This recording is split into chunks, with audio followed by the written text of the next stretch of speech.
Hello everybody, welcome to this week's episode of The County Seat. I'm your host, Chad Booth. In the last legislative session, it was set out that November would be the time where we made some final decisions or had some final recommendations about what to do with the prison located at the point of the mountain in Salt Lake County. Should we move the site? Should we change the way we do corrections? It has morphed into an entire review of the correction system. As we are about halfway to that mark, we thought it would be good to update you on what has been happening with prison relocation and the surrounding issues. But to help you understand where the conversation is going, it's important to understand the relationship that already exists between corrections and the counties. So let's take a look at this report. We think of prison as the last stop, the final step in a long road that started with crime and defiance. Once an inmate is locked away, they are forgotten by most of society. But this isn't the end of the story, not by a long shot. As plans are put into place to move the state prison at Draper, the state of our correction system takes center stage, and the relationship between large state-run prisons and smaller county jails becomes more important than many people realize. And currently, 1 out of every 4 state inmates is already housed in a county jail as a contract inmate. This relationship between the State Department of Corrections and the counties represents a win-win for both entities by opening up bed space at the prison, providing an economic benefit to the contract county, and saving money overall. Another aspect of corrections as a whole is that both the prison and jails are providing programs for inmates. The jail programming is a very effective tool, not only to try to restructure the inmates' behavior, but it's a way to manage some of the places in the jail that are harder to manage, like the dormitory situations. These 9 to 12-month classes allow inmates who have been participating longer in the program to actually help newcomers, not only as students, but as mentors, teachers, and recruiters as well. But the inmates have a lot of an impact on it because we want them to own the program to some extent. Many counties feel that the smaller populations at the jails help make programming more effective and cut down on recidivism. I believe 3 reasons that I found success back here in the program, and that's 1, first, that I was willing to change. 2, the content of the program. I believe the 3rd reason for me, and what's helped me the most, is just, I think, the staff here. They believe in you and they constantly are encouraging you to change. It's been empowering to have people such as these in position that believe in us. And having that whole experience of just being able to not feel like a number, really, not feel like just a person, but that they kind of herd around, but they actually take the time to get to know people and make sure that they're doing the best that they can to grow, and that's been a fantastic thing. We look at it while we have them here. We can look at maybe some rehabilitation, send them out the door a better person than they were when they came in. With the relocation of the prison, there is an opportunity to change how the state deals with people who commit crime. What that may look like and how big a role the county jails will play in the future is the focus of our roundtable discussion. For the County Seat, I'm Derek Dowsett. Well, now that you have some background, we're going to assemble our posse on the prison relocation process, and we will be back with a conversation right after this commercial break.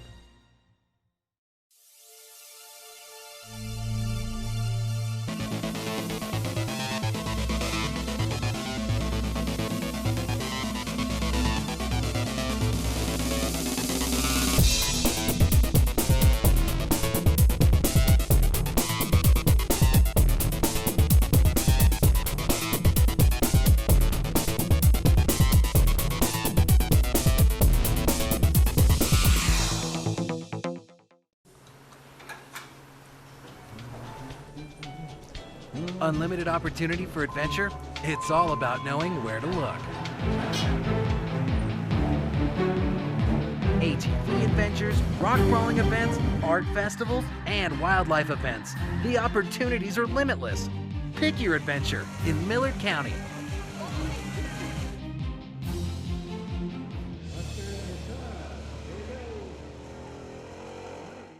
Color, it's something that can be seen. But have you ever wanted to reach out and touch it? Experience it. In San Juan County, Utah, color comes to life like nowhere else on earth. Color can be more than an abstract.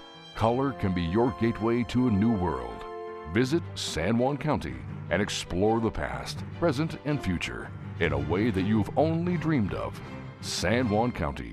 Color your experience. If you're looking for the center of the universe, well, good luck.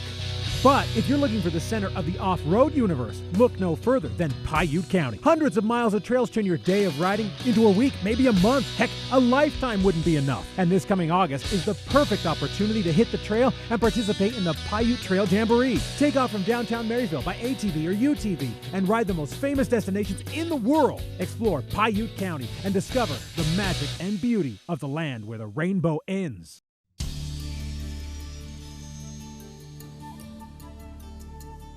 Welcome back to the county seat. We are continuing our conversation on prison relocation and prisoner reform.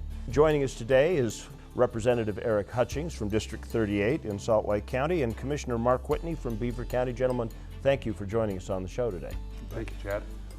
So, Eric, last time we talked about Prada, you were on the panel. And now we're in the middle of a very busy interim season at the legislature. So, tell me, what's going on? Give me a status update on Prada. We've had, so we're in phase 3 now.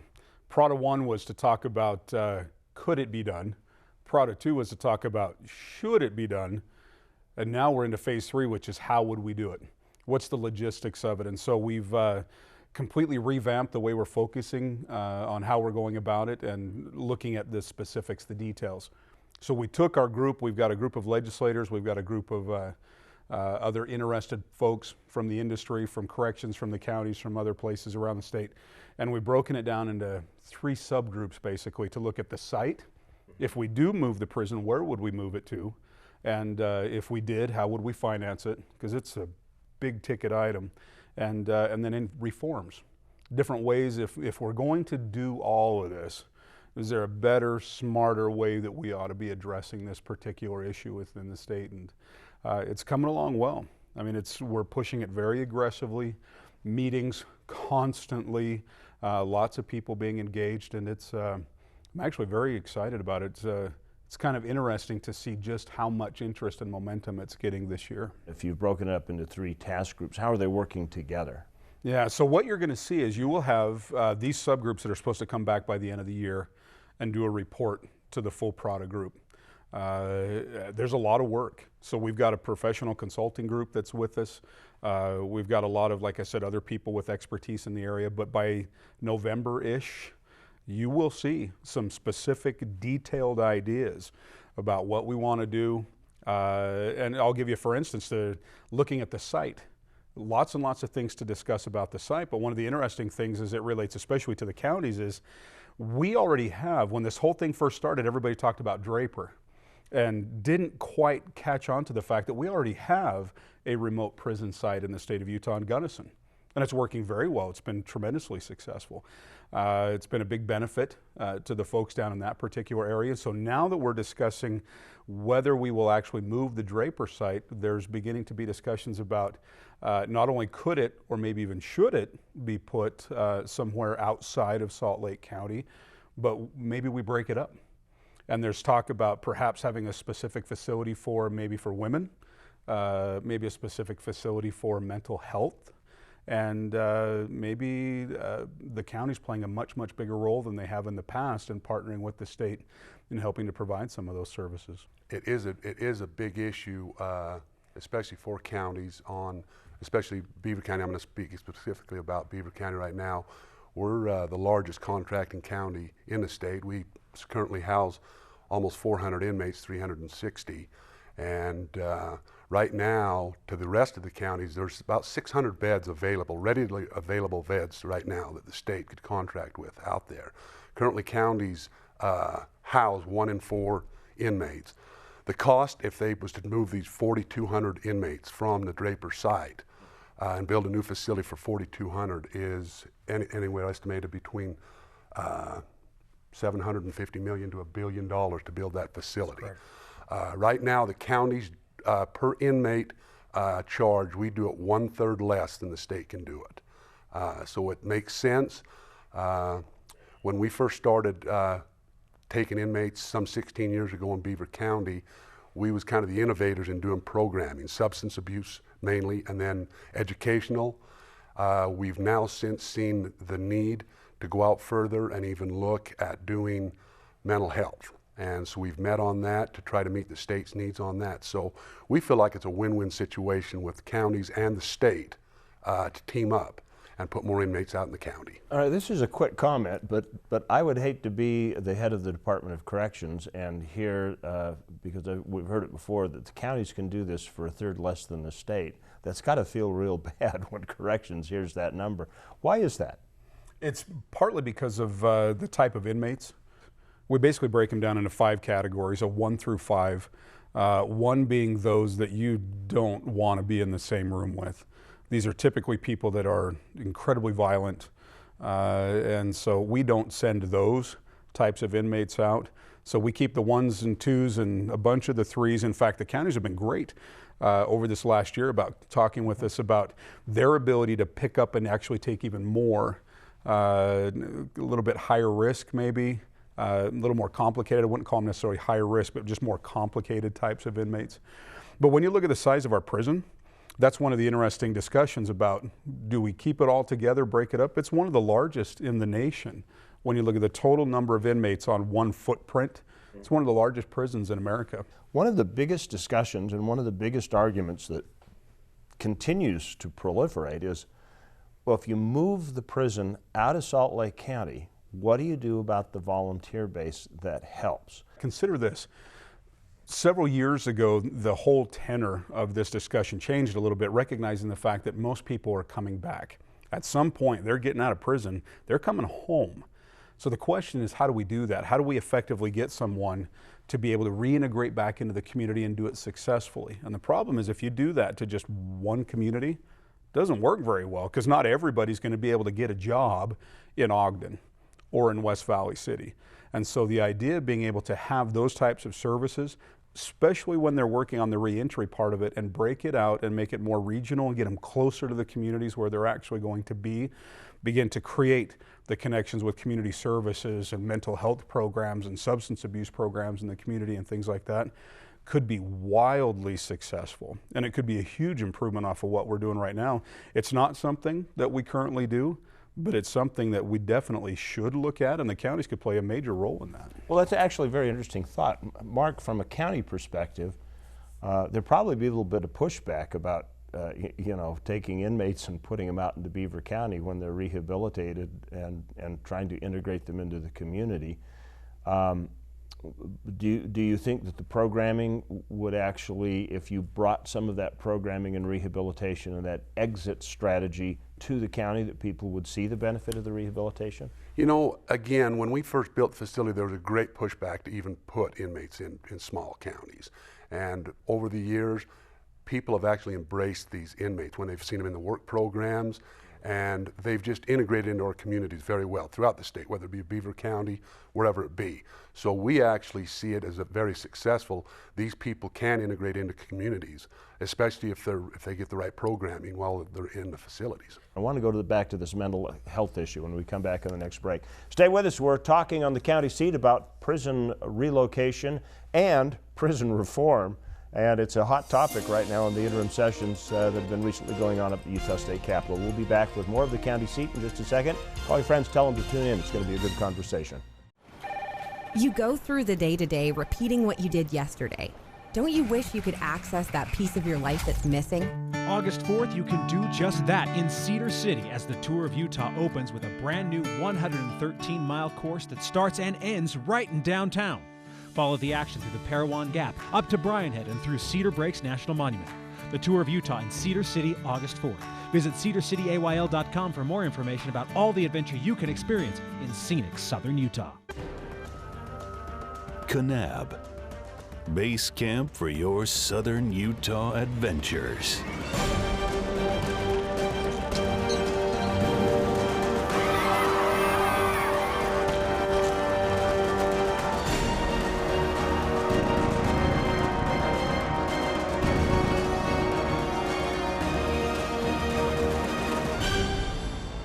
belong in Kanab. What would you do with an extra day in Utah County? Explore the Wasatch Mountains, escape the heat on Utah Lake, shoot a round of golf, visit any one of a number of events and festivals, snap a family photo at Bridalveil Falls, or any one of 100 things to do with family and friends in Utah Valley. Bring everyone together. Why is it that environmental protection and economic development are often placed at odds with each other? Well, in Duchesne County, they have both. Here, modern industry and resource development go hand in hand with some of the most pristine wilderness in the western United States. A strong economy balanced with a lifestyle of exploration and discovery. But don't take my word for it. Go visit them. Duchesne County, close enough for business, far enough, get away.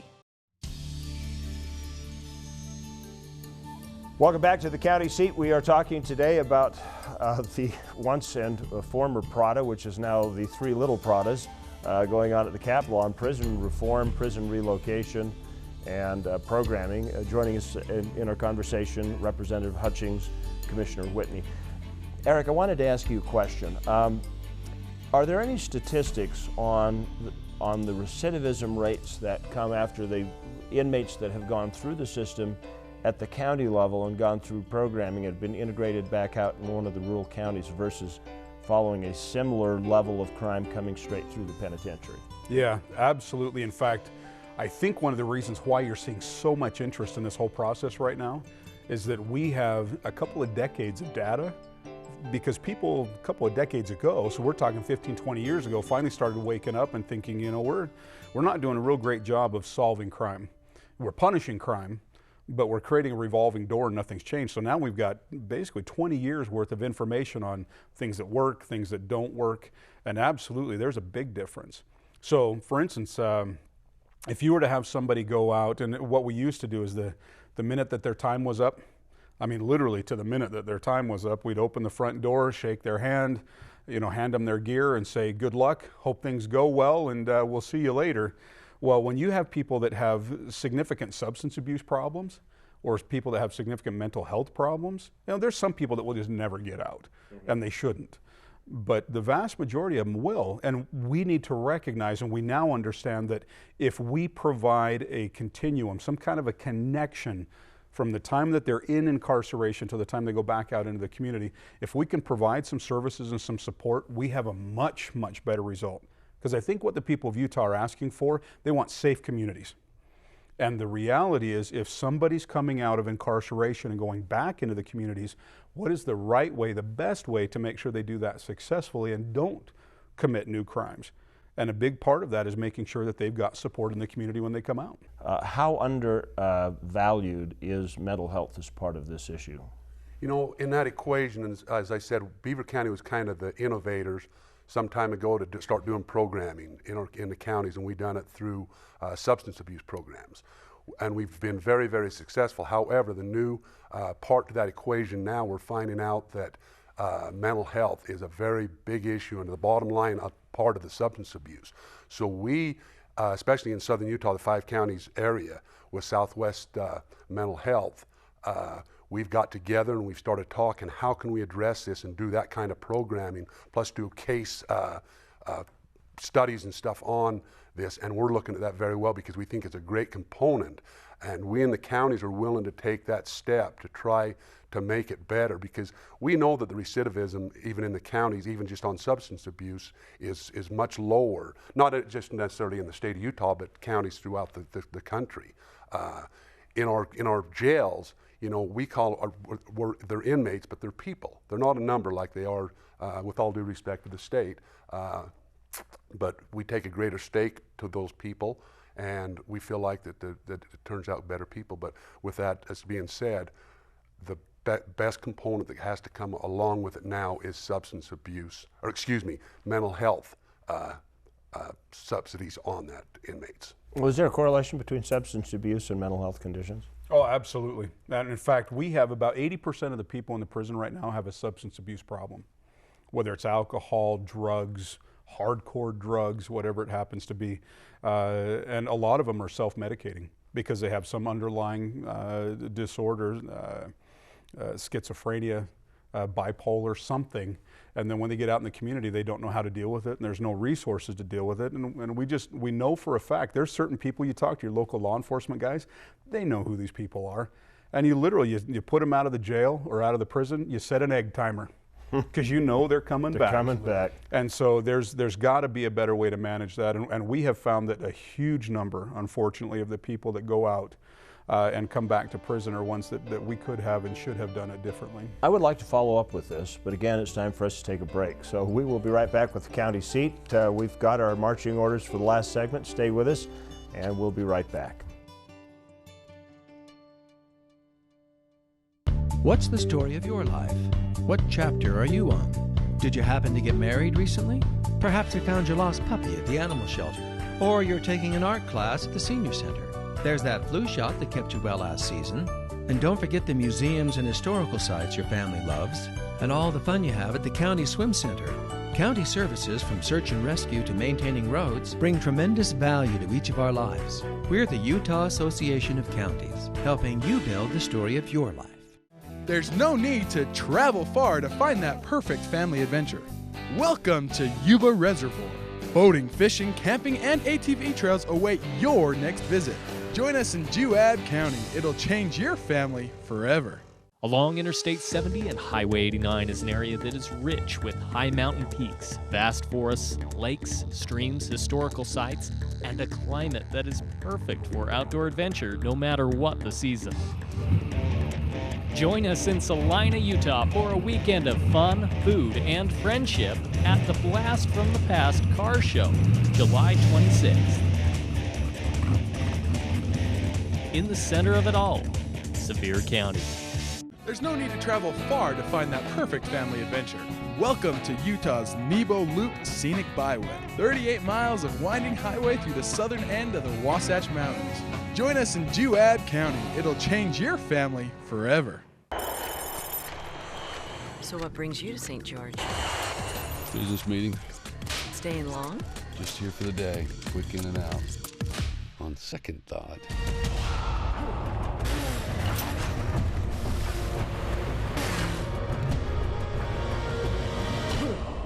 Holy. We'd like to invite you to sit back, relax, and enjoy your 45-minute flight to Salt Lake. I should have booked a weekend.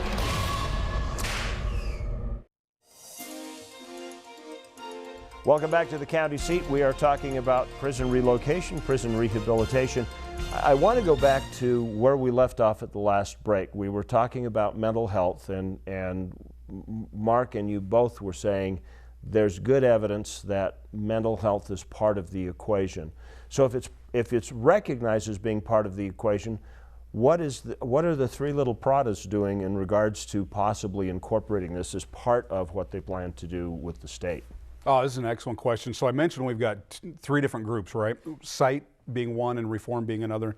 And so there really is a question of, as you know, we mentioned, maybe we need to take a look at having a dedicated facility somewhere in the state or a few dedicated facilities, smaller ones, directly for mental health. We know they're there.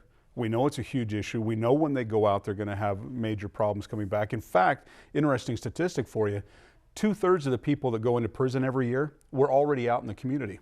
They had already been out on probation or they had already been out on parole, and it all fell apart for them. And we couldn't leave them out there anymore. Why? There's got to be a better way to do that. And I think a big part of it is because we don't have the resources, especially the resources spread out enough to be able to effectively help those people. Because life just gets weird sometimes, right? And when things go off the rails, you need somebody there, you need some support groups there. And this, quite frankly, when we're looking at other ways to incorporate new programs and the county's stepping up and talking with us sincerely about that, this could be a remarkable new era for us. Do you actually envision it being like this is a place they will go for help when they realize they're struggling? The problem that we have right now is look at the system we have. That's the easy answer. The system we have tells you absolutely not. Good luck, deal with it on your own. Don't come talk to us unless you commit another crime. How crazy is that? That the only way that we're going to let somebody back in the door, they can't even knock on the front door. They've got to go commit a crime, and then we'll go give them a free ride back, but we won't unlock the door and let them come back in to get some help unless they recommit a new offense. Okay, so you're in a rural county. You've got you've got the largest contracting facility. Can you see this working in Beaver County? Absolutely. In fact, as I said, we're trying to be the innovators in southern Utah, not necessarily Beaver County, but the 5 counties region, in either putting separate wings on the existing facilities or an outreach building separately from this, to where when these people get out and all of a sudden the weight's on their shoulders, they feel like they have a place to come and check themselves in, to properly take their meds, to where we have actually caseworkers that are watching these people, whatever it be. And we just feel like, again, we got to, in order to market our county facilities as being better facilities to manage inmates, we know we've got to provide better services. And we're finally aware, as the good representative has stated, that mental health is a big component of substance abuse, and they go hand in hand, and so therefore the treatment has got to be there. And we believe we could actually drop the number of people going to prison every year by a third, maybe even half, if we effectively manage this particular issue. Do you think the percentage of people that have mental health issues is the same as it was 100 years ago, and we just treated them differently, or they ended up in a gun battle at the OK Corral and it was done, or do you get a sense it's an increasing problem? Are you talking in the legislature or outside the legislature? Well, Tough question. I'm glad you were brave Tough enough question. to bring that one up. I just think that we're more aware of what it is. I think we used to just call it behavioral. We used to call it attitude. We used to just say, these people they're just mean people. And I think now we recognize that there's usually something under that. And fortunately, typically something you can effectively deal with and help them out with. Last comments, Mark? As he said these are good people. These are people that just have an imbalance, possibly self-medicated themselves with narcotics, illegal narcotics. That's the way they found their escape. What we need to do is take what history has shown us and where we can go forward and correct this problem. And I think there's no bad people, they're just people that make bad judgments. Thank you for joining us and inviting us into your home. Remember, county government is where your life happens. You should be part of the solution. Check us out on our website, thecountyseat.tv. We'll see you next week. Thank you.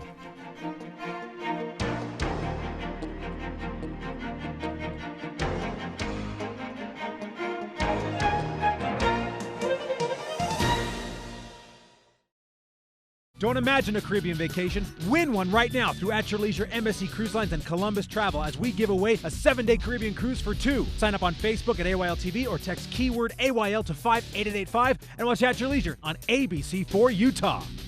If you like this video, then we invite you to subscribe to our channel, The County Seat. You can do that here. And we invite you to share with your friends. We also invite you to get all the latest up-to-date information by following us on our social media channels. And if all else fails, make sure that you watch The County Seat Sunday morning at 8:30 right here on ABC4 Utah.